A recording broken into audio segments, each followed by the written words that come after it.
Hey, friends, if you did not know this about our new friend, Dave Brown, he is a first-time Hall of Fame voter this season. So we're going to break down the potential likelihood that we think Joe Mauer will get enough help to make the Hall of Fame ballot, or make the Hall of Fame, rather. And then a few other guys, too. We'll look at that all as well. But this is Locked On Twins. You are Locked On Twins, your daily Minnesota Twins podcast, part of the Locked On Podcast Network, your team every day.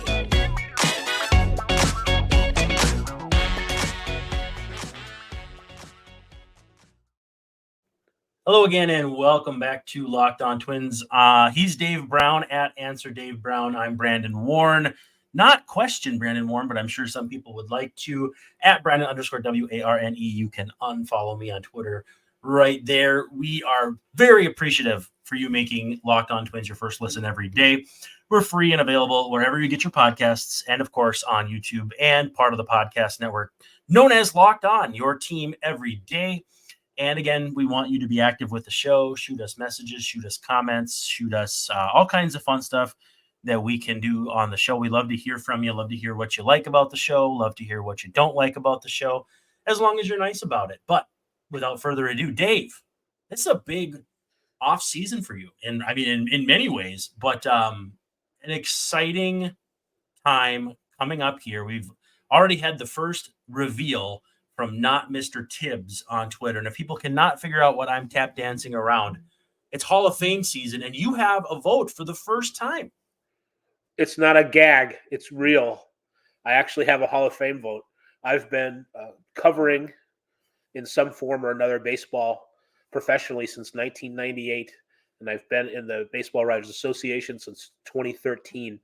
And when you're in for 10 years, so actually I think I probably should have voted last year, but I was distracted or something. I didn't complain about it. I didn't get a vote. But this year, I've got a vote, and it's something I take, almost too seriously, but not quite. I'm as much as I like to find the joke in most things serious. It's an important obligation, and it sounds nerdy of me, but it's something I've been preparing for even longer than I've been a baseball writer. It's an incredible honor and responsibility, and I kind of have pretended that I had a vote up until this year, so I'm practiced, and now it's going to count for real. I'm really excited.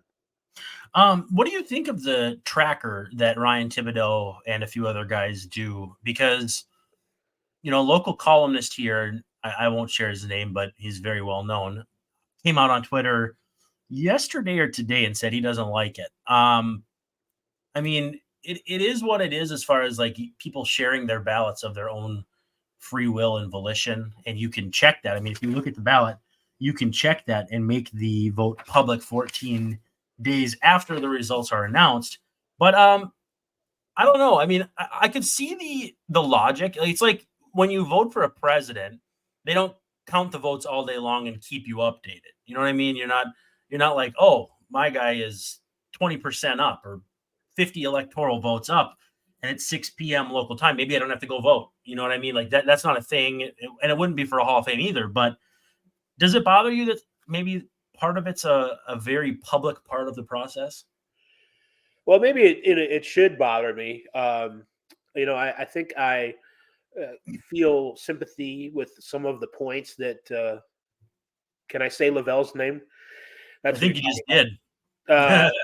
That he made, and he's not wrong. He's not out and out wrong.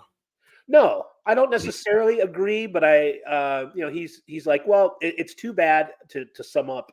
It's too bad that the potential Hall of Famers kind of have to have their names regurgitated and dragged around here for a month until they do the reveal. So, from that standpoint, it's fun for us because we're not the ones nominated. I suppose if I were a nervous Joe Mauer or somebody who's got their name in the hopper, maybe I'd want to stay away from all public, social media and that kind of thing if it got too crazy. But it's from as somebody who's not being voted on, it's fun to see, where guys are tracking.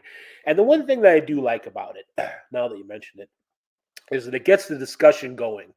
And I think too many people think, well, if you had a ballot, you would just take one look at it and say, well, that guy's a Hall of Famer. That guy doesn't look like a Hall of Famer. It's an easy decision, and then be done with it. And I just don't think that's how it works. I think that's not how the Hall of Fame has been for a long time. I think it's good. I think the more conversation we have about who gets what votes and how many years are left, and counting it down. Larry Walker, I think deserved to be in the Hall of Fame and wouldn't have gotten in, to use one example, had there not been that discussion year after year. And sometimes it gets tiresome for some people, and that's fine. But I think it's the discussion is good for making the Hall of Fame better. I don't think there are too many people in the Hall of Fame. I don't think the writers are responsible for the some of the names that are in there that maybe shouldn't be. I think other people are, for the most part. So I think the writers have done a pretty good job of gatekeeping it. And I know people don't like gatekeepers or like that word, but I think the conversations are good, and they're certainly fun for me. So I like it. Well, and Tim Raines too got a kind of a groundswell of support from a writer who we choose not to mention anymore because of reasons. But yeah, so his name. What's that? I'm not going to mention that guy's name. No, screw that guy. Anyway, but I digress. So we're not going to have you reveal really anything on this episode, because I'm sure you're still working on it, but also too, because maybe we can get an episode out of that. We did talk about that off the air, and that would be great as well. But I do want to kind of get a feel for your methodology, as candidly as you can. Speak about how you feel about the 10-player limit. But the first thing, kind of foundationally, would you consider yourself big haul, small haul? Because for me, it's a museum to celebrate the game, and I want to invite many, many players into it. I know the concept of the Hall of very good. If I think of a player who fits that to a T, it's a former Twin who's on the ballot, Torrey Hunter. And so I think of him as a Hall of very good player. Could you convince a big Hall voter that he belongs in there? Interesting litmus test, but I don't think so. But if that's the divider between small Hall and big Hall, I don't know. I think I'm a big Hall guy, but I haven't really decided yet for sure. And luckily I don't have to. Where do you think you fall on it? I'm probably a big Hall guy. Of course, we're defining these terms, what constitutes a big Hall guy. Maybe we don't all agree on that, but I don't think there should be waves and waves upon players elected into the Hall of Fame. But I do think that there aren't close to too many guys overall. I think there's I guess a decent amount based on the percentage of the players who've played in the past. And you asked about my methodology. I use Baseball Reference a lot. It's the baseball encyclopedia of its day, and that's one place I go to compare the players, and not just their stats in a vacuum, but Jay Jaffe's JAWS system. Jay Jaffe is a writer for FanGraphs, and he's written books, or at least one book, about the Hall of Fame process. And I have that on the shelf. Do you? Somewhere back here. Yeah, that's definitely one place I go to. I guess it comes down to, when I see a name on the ballot, I look, and one thing I try to find is, are there a bunch of guys already in the Hall of Fame who are kind of like him, and does he sort of fit in the middle? Is this player a typical Hall of Famer? Is this it's easier to see who is the elite of the elite, the best of all time. And and I don't necessarily go at the other end of the spectrum for guys who are maybes, and can you stretch it? I like to see Hall of Famers who are kind of in the middle of, who are typical of other players who've been in the Hall of Fame before. And if they fit that loose criteria, then chances are I'm going to support them. So, like, if you had voted for Vernon Wells, Torrey Hunter, similar kind of player, you'd want to at least be consistent in your methodology. The ballot this time around, I mean, I've been looking at Hall of Fame ballots for a while. I mean, how long have they been tracking them? Probably 10 years. Yeah, something like that. Close anyway. This to me is the most intriguing one because of the number of players where I'm like, huh, I'm going to have to really think about this guy. And I'm not going to name names right now. I'll go over my hypothetical ballot before we get out of here. But I think for me, it was just kind of like I got to 10. I'll spoil that up front. But I still left probably, I don't know, 3-4 guys where I'm like, yeah, why not? Why not have them in the Hall of Fame? Can you tell the story of baseball without them? Probably, but they were a Hall of Famer. I saw what I saw, you know? So to me, it's an intriguing ballot. It's one of the more intriguing. Knowing that you have a vote now and didn't before, I'm sure that already automatically adds some intrigue for you. But are you getting a similar vibe though, where you look at it and you're like, wow, I have to reconsider how good player X was, or player Y, or player Z, or the rarely seen player double A once you get to through A and Z and you guys start using letters over again? Well, I feel like I have to do my due diligence with every name that's on the ballot. And I just got it in the mail this week. So, and we have to have them back by the last day of the year, I think. So I have about a month or 5 weeks to put it in the mail, and it's got to be mailed. You can't email them in. There's no electronic voting. It's got to, that comes with a self-stamped envelope, and Wow. it's 63 cents of postage. And you fill it out, you put your badge number on it, and so it's a real kind of old school drawing straws kind of a vote. It's really there's not a lot of electronic wizardry going on. So I feel it's I wouldn't be doing my job if I didn't look at all the names on the ballot and give them a twice over, a 3 times over, a 10 times over to see where they fall. Yeah. Just because there's guys. I'll give you an example of a player.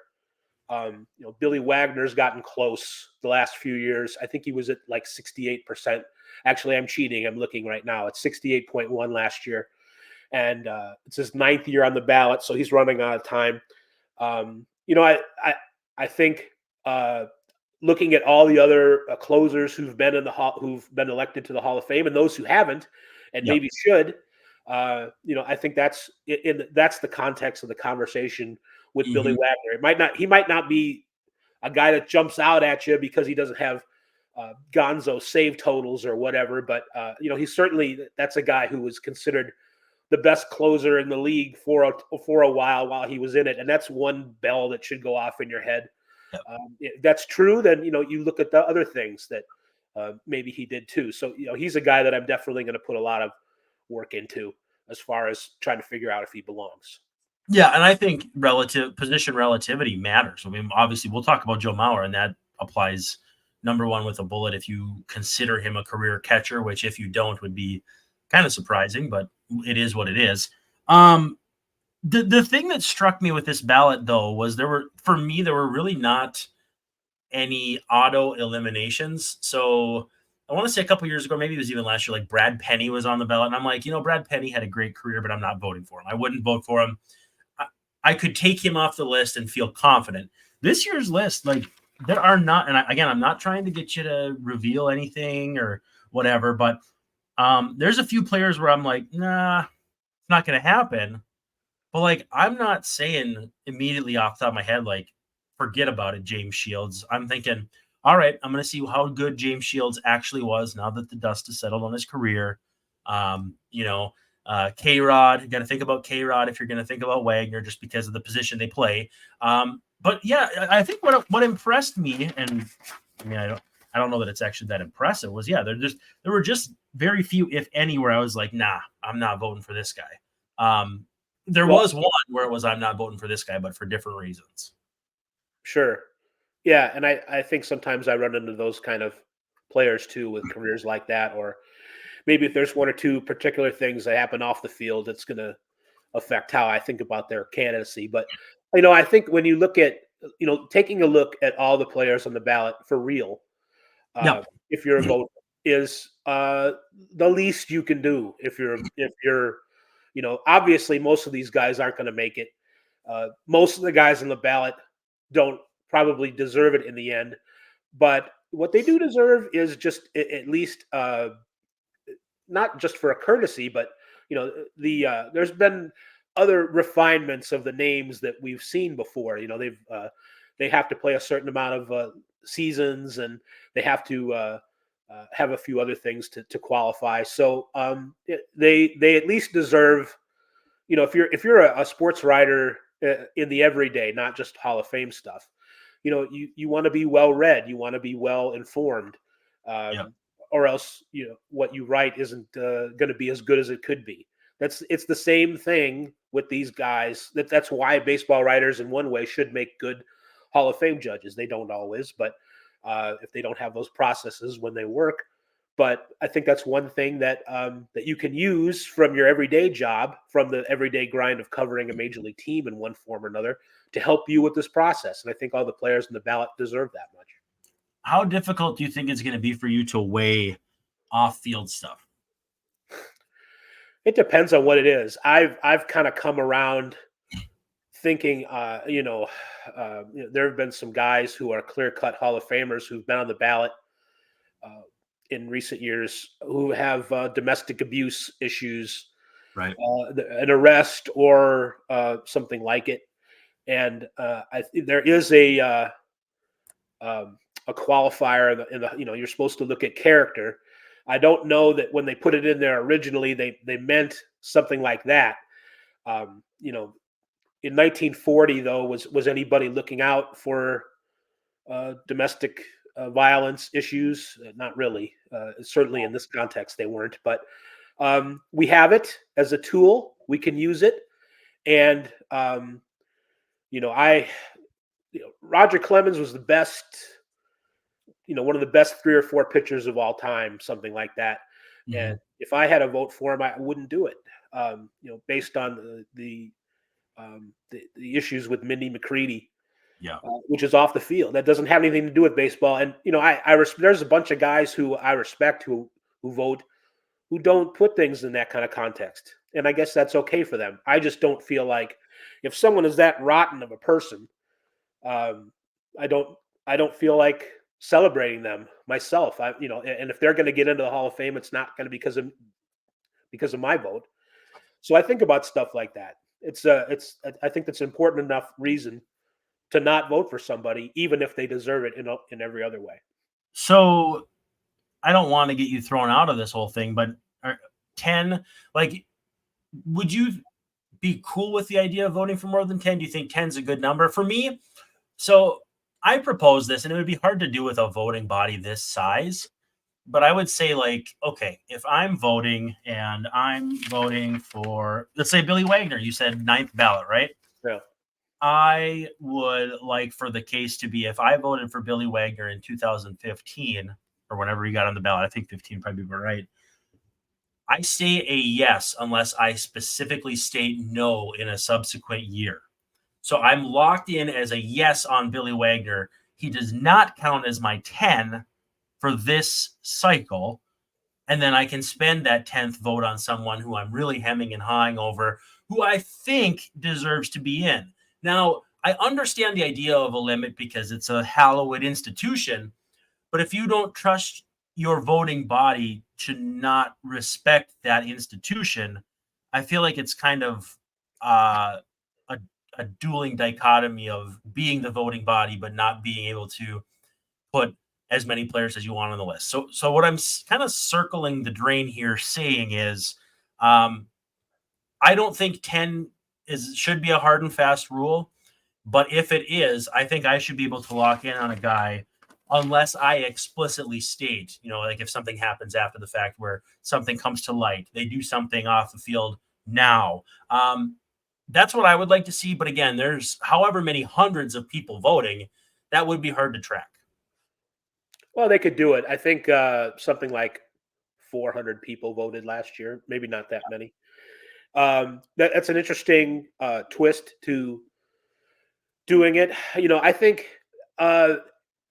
when we had that log jam a few years ago, it wasn't only because of the 10 limit, but that was one of the reasons. It was when the steroid era guys were getting in and people weren't voting for them and well, they were voting for some, but not for others. It wasn't enough. There are some years where objectively, you're not going to vote for any more than 5 or 6. This is a year where I think you could make a case for 10. There certainly have been years where you could make a case for more than 10. So, I kind of think you're at some point you are either a Hall of Famer or you're not. If you think a guy is worth it, you shouldn't have to sacrifice your vote for one of them just so another guy stays on the ballot. I think that's kind of the answer that some voters have taken to for that solution that you came up with. They didn't necessarily vote for a guy who maybe they thought was a little more obvious, but they voted for somebody else who they thought maybe would fall off the ballot otherwise. Right. I'm sure people have done that before. And that I think Mike Bardino got smoked for that. Mike Bardino didn't vote for Pedro or somebody and got absolutely killed for it. But he was voting for somebody else to keep them on the ballot because he figured Pedro had enough votes. I think it was like Kenny Lofton, but I'm not sure, which Kenny Lofton should have never fallen off the ballot the way he did either. And again, that logjam caused that. Right. Kenny Lofton had the career war of a lot of the guys on this ballot that you and I would probably vote for, but just the cycle he got on. And again, if you don't think Kenny Lofton's a Hall of Famer or whatever, I'm not going to argue with that, because he was the engine that made those teams go. Yeah. But it ticks me off when, frankly, Omar Vizquel is on the ballot. And I'm not talking about the off-the-field stuff, but how did you not see Kenny Lofton standing behind him all those years in center field and not be certain Kenny Lofton was the vastly superior player? I don't get it. I do not know what people saw in Omar Vizquel. I know the defense is great, but if you saw Omar Vizquel, how did you miss Kenny Lofton? That's a good point, especially because Kenny's offense was better than Omar's for most of his career. And it's people fall in love with the shortstop, the classic, the fielding of a shortstop, and it is hard to measure exactly how good Omar was. He seemed to be a great shortstop for a number of years. We're better these days at measuring defense than we used to be, although it's still kind of tricky. But it's that's a paradox and a definitely like I'm not taking that from him. For sure. So I when they cut down the amount of years that a guy could be on a ballot, it used to be 15. Yeah. Now it's 10. I think that was a kind of a direct measure to answer the Clemens Bonds question. Okay, if they're not going to get in, let's get them out of here, and let's not have this be a controversy. For 5 more years than we have to. At first, I didn't like it because I would like to vote for more than 10 if there's more than 10, and I like the idea of, like I said before, of the conversations. The more conversations we have, Larry Walker gets in, otherwise he doesn't, and he was almost a casualty of the 15-year, not 10, instead of 10 thing. But I think now with the way social media is, I think 10 years is probably enough to have conversations. We are sort of there's some people who are still in the shadows and we don't know who they are going to vote for. But I think there's a way to let them hear the arguments.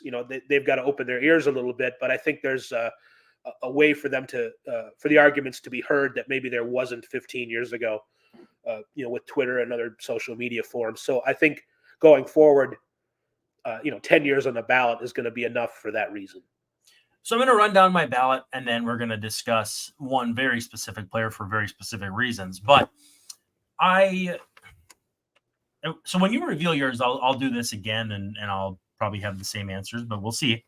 But I went with Carlos Beltran, Adrian Beltre, Todd Helton, Andruw Jones, Manny Ramirez, Alex Rodriguez, Chase Utley, Billy Wagner, and David Wright. Now that's 9, because obviously my 10th is Joe Mauer.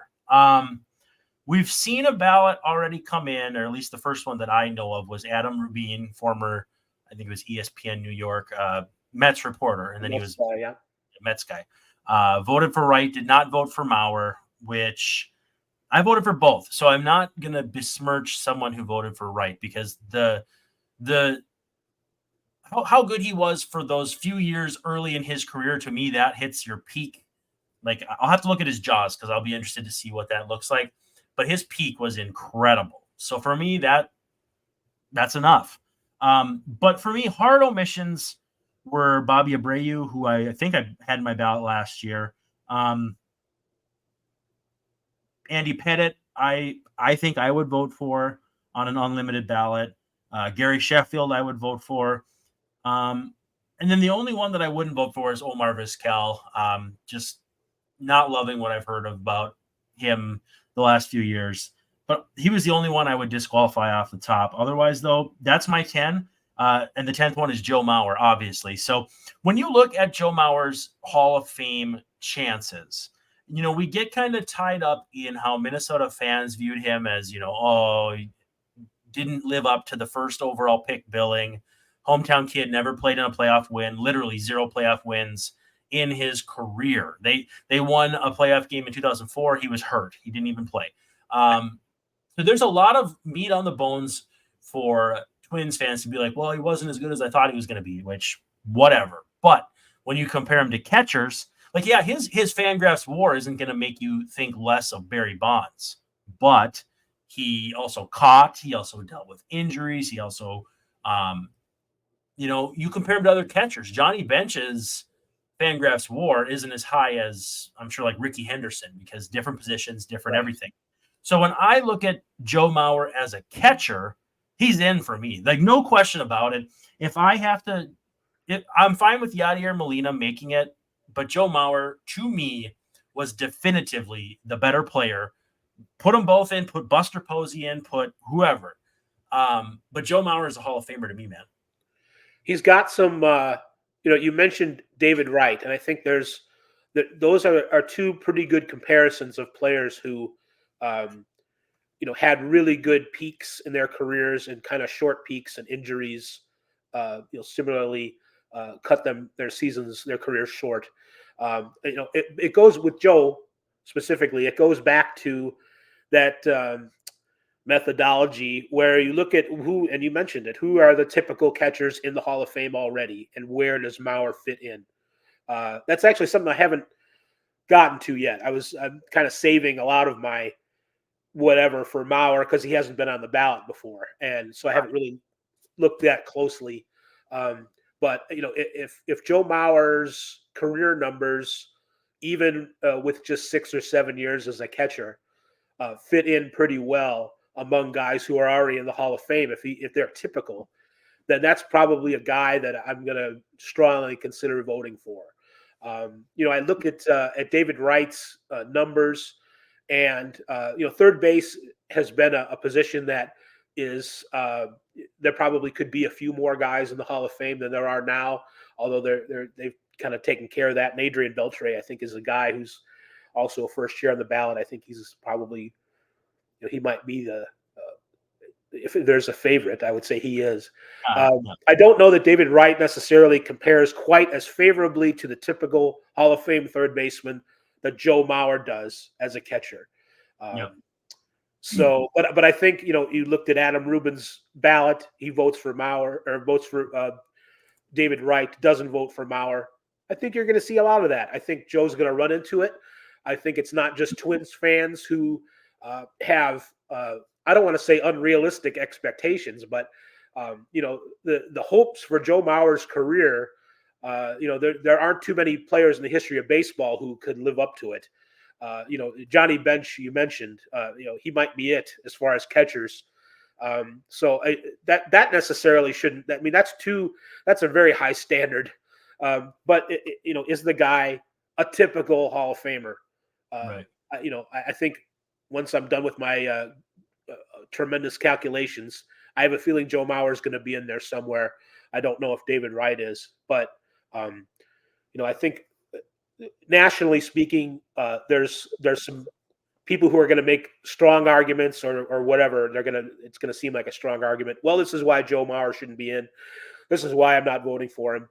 And so, I mean, I wouldn't be surprised if it takes him at least 1 or 2 voting cycles to actually get in. Yeah, I mean, I wouldn't like that, but no, I can see it being the case as well. So Joe Mauer, if you look at his, and again, this is not like super math. This is Joe Mauer's career FanGraphs WAR over or divided by the FanGraphs WAR of the number one catcher of all time by FanGraphs WAR, Johnny Bench, 70.9%. So Joe Mauer was 70.9% as good as Johnny Bench. David Wright, if you take his FanGraphs WAR, which is 51.2, and divide it over the highest mark by a third baseman, you get 45%. So again, I don't know that's not apples to apples. That's maybe not even apples to another fruit, but it also goes to show that the achievement standard for a catcher is just so much less. 15th in career FanGraphs WAR for catchers. I think Wright's around 30th for third baseman. They're both Hall of Famers for me if you want to go on that basis. I also want to hear Joe Mauer's Hall of Fame speech, just because it's probably going to be like, wow, my career was pretty good. All right, thanks. And then, that'll be it. He might surprise us, Brandon. He might surprise us with that. Hopefully there's someone in his family who will help him write the report. And no, he's not. I don't think he needs that kind of help. But, he was not the most colorful speaker. And that's unfortunately that works against him a little bit. And the Twins, you mentioned all the playoff games that he didn't win. There's 25 guys on a baseball team, more if you count the guys during the season, 35, 40. There's lots of reasons why the Twins win. By the way.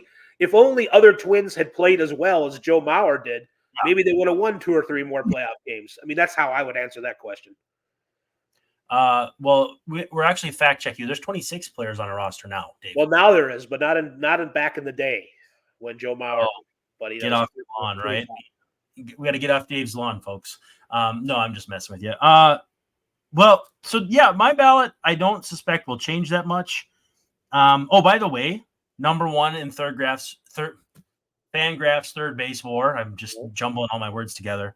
Alex Rodriguez. So I was thinking that I don't know. I thought maybe Mike Schmidt, Adrian Beltran. I don't know, but that was the point of the exercise. Was a short career for a third baseman is a lot different than a short career as a catcher. Right. That's it. And A-Rod's got some years at shortstop too. So but I see what point you're making. Yeah, I don't know why they would put him at third base primary. I guess technically that's his primary position according to FanGraphs, but maybe he appears on both. But we are going to come back maybe as early as Sunday tomorrow, and we're going to do some Cyber Monday deals for the Twins, some trade candidates. I don't know if we'll do relievers because we don't really trade for relievers. Twins don't really do that. But maybe we'll do like 2 starting pitchers and 2 position players each, and get a feel for who we think the Twins might look to trade for. How does that sound, Dave? That sounds like we got to keep them on their toes. So absolutely. Yeah. Well, perfect. So he's Dave Brown at Answer Dave Brown. I'm Brandon Warren at Brandon_WARNE. Thanks for hanging out. This is Locked On Twins, and we'll see you tomorrow night.